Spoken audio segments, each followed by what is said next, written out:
I grew up in rural Newfoundland when codfish was still king.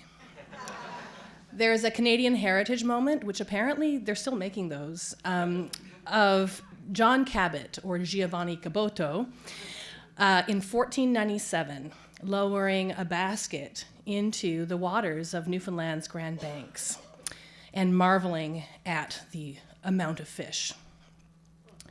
500 years later, in 1997, Newfoundland came up with a version of the Macarena that acknowledges that very moment. Cabot came to Newfoundland in 1497, landed off of Bonavista, thought he was in heaven. Cabot came to Newfoundland in 1497, hey, Giovanni.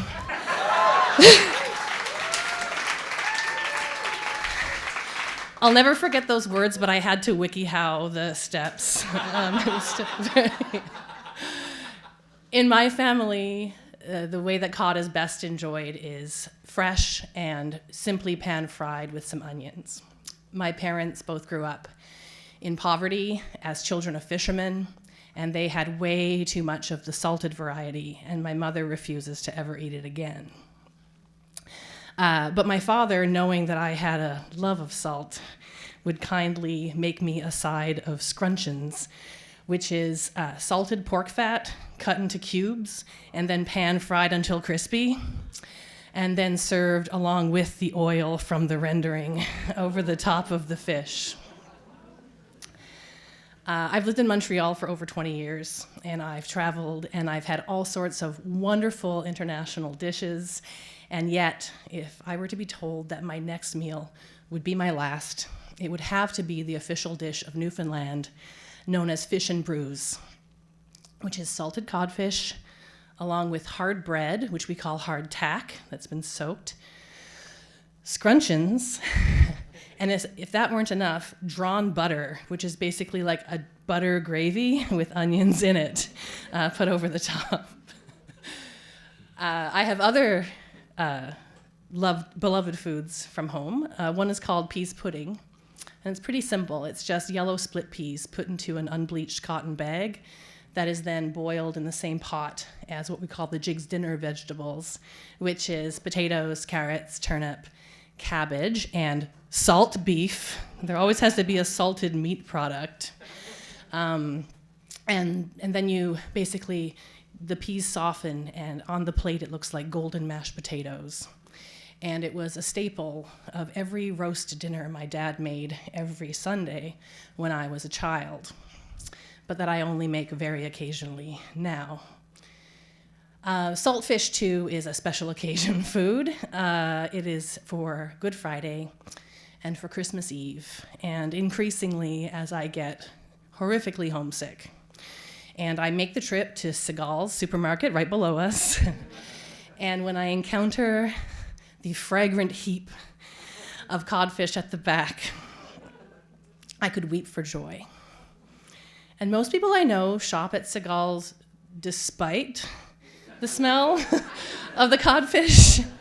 I recently proudly held up a fragrant fishy triangle to a friend, and he said, "You do realize we have refrigeration now, right?"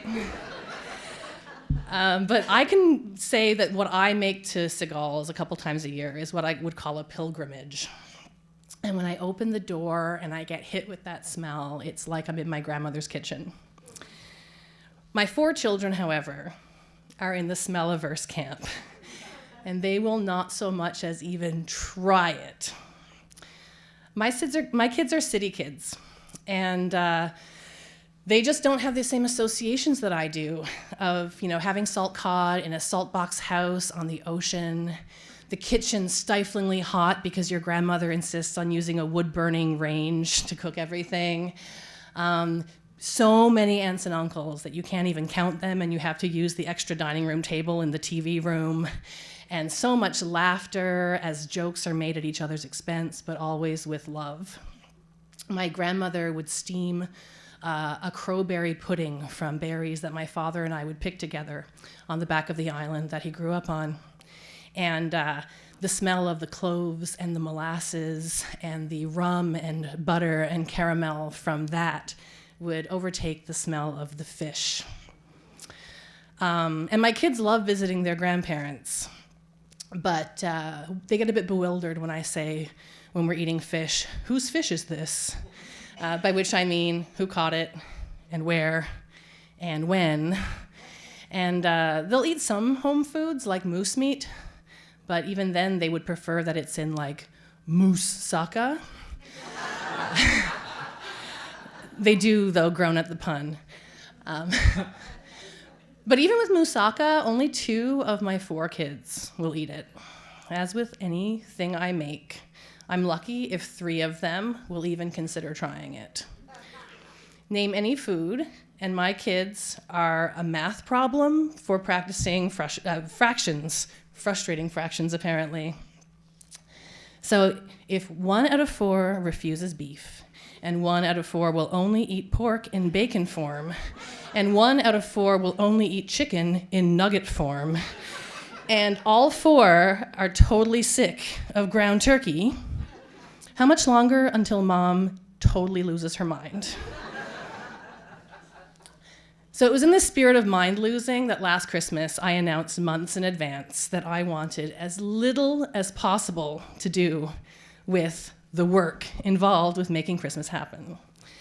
And so my partner, Zach, is from and grew up and lives in New York City. And so he offered to host us all there. And he dug up a box of lights and ornaments that had been in his family, and he found this beautiful sequined tree skirt that his late grandmother had made. He got the tree, and he ordered our Christmas dinner from one of these services that just drops off a turkey and all the trimmings on Christmas morning, the true miracle of Christmas. But as the Christmas kind of got closer, it was a few weeks away, I realized that I really couldn't have Christmas Eve without saltfish. And so I offered to him to cook it in the Italian style, simmered in tomatoes and white wine and with some parsley and served over polenta. He's Italian American, he really likes it that way. And then he said, could we actually have it the way that we had it in Newfoundland last summer? The way that your Aunt Sandra made it? The bruise? And I don't think I ever loved him more than in that moment. But he's right over there. And a few days later, he WhatsApped me an image of this beautiful 2 pounds of salted cod he found at a market. And then a couple days later, he sent me 2 pictures of salted pork fat chunks, asking me to weigh in on which one was better. The answer is the fattier one. And my heart swelled even more. And it wasn't just the vicarious salt. And my friend Matthew from Newfoundland, a childhood friend of mine, he squeezed a bag of hardtack into a flat rate Canada Post mailer. And he got it to me along with some jams just in time for Christmas. And I put them in my suitcase and I took them to New York. And on Christmas Eve in Queens, I made what was the best fish and brews I've ever made in my entire life. Thank you. And I got teary at the table because somebody else was finally ready to enjoy this tradition with me. Woo! My kids, meanwhile, had craft dinner.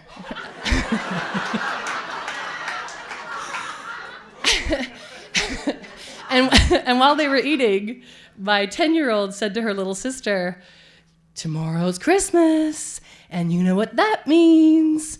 And I was expecting an answer involving a fat man in a red suit and an abundant sleigh. But instead the answer was, peas pudding! Because they didn't realize that this wasn't a necessary part of Christmas dinners everywhere, and that I had no intention of making it. So fortunately, my Aunt Helen had taught me a recipe years ago where you don't need an entire pot of boiling vegetables, you just need a bag of split peas and a liter of vegetable stock, and you can do it. And so Zach said, I'll go to the store. And so the next morning, I brought the stock to a boil with the bag of peas poured into it. And as soon as it was boiling, I turned it on minimum and followed my aunt's instructions to cover it and don't touch it. Don't even look at it for 2 hours. And then I stirred some butter and some salt and pepper into it. And I served this golden puree alongside of our Christmas dinner to the delighted squeals of my children. And so after dinner, we went to a playground not far from the apartment. And this playground, you can see across the East River, the Empire State Building and the Chrysler Building. And it was a very far cry from the lighthouse that I grew up seeing across the harbor for all of my childhood Christmases. And I realized at that moment that I had gotten exactly what I had most wanted for Christmas. A little bit of Newfoundland in each of our bellies to remind us that Newfoundland would always be in our hearts. Thank you.